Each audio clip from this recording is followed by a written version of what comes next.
এটা কখনো লুকাইনি। আমি শহীদ জিয়াউর রহমানের এবং বেগম খালেদা জিয়ার আমি ফ্যান, আমি ভক্ত। আমি মনে করি এনাদের মতো সাহসী সৎ নেতা আমাদের দেশ হয়তো কোনো দিন পাইনি।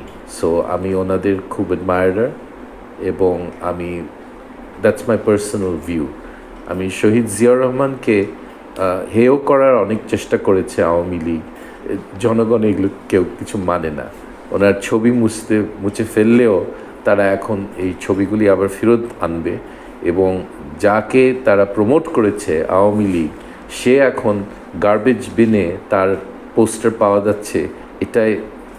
এটাই হওয়ার কথা যে মানুষের ঘৃণা এবং রাগ এই আওয়ামী লীগের উপর, তাদের শুধু এই প্রধানমন্ত্রী যে শেখ হাসিনা তার উপরে না, তার বংশের উপরেও তাদের